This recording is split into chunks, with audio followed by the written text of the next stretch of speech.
Le château Calière. Montréal 1695. Par René Saint-Germain.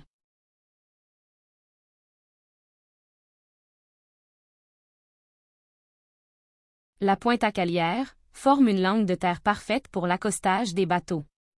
C'est d'ailleurs cette caractéristique qui en faisait le lieu idéal pour l'établissement du fort de Ville-Marie de 1642 à 1665.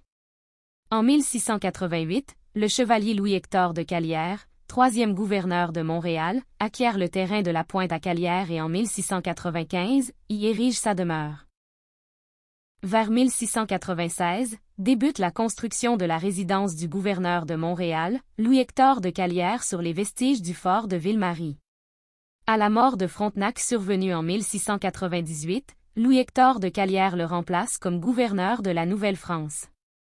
En 1701, Calière va négocier la Grande Paix de Montréal avec les nations amérindiennes, il guide la stratégie de la France en Amérique du Nord.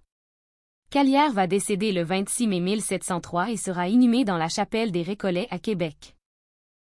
En 1765, le château est détruit lors d'un incendie. On verra se construire sur cet endroit différents édifices commerciaux, surtout des entrepôts.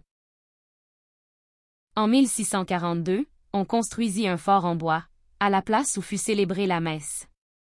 À l'intérieur du fort, on construisit un petit dispensaire et une chapelle en écorce. En 1646, l'ingénieur Louis Dailleboust fait agrandir le fort. Il aura une superficie de 2500 mètres carrés. Localisation du fort de Ville-Marie à Pointe-à-Calière. En 1646. En 1648. Le gouverneur Paul Chomédé de Maisonneuve fait construire un moulin à vent. À Pointe-à-Calière. En 1684. Louis-Hector de Calière est nommé gouverneur de Montréal. Le fort fut abandonné en 1674 puis est démoli. En 1688, le gouverneur de Montréal Louis-Hector de Calière obtint un terrain pour y construire sa résidence. Cet endroit portera le nom de Pointe-à-Calière. En 1695. Construction de la demeure du gouverneur Louis-Hector de Calière. Carte de l'emplacement du château de Calière en 1695. Dessin en perspective du château Calière. Croquis vue de face du château Calière. Croquis vue de face de la grange du château. En 1701.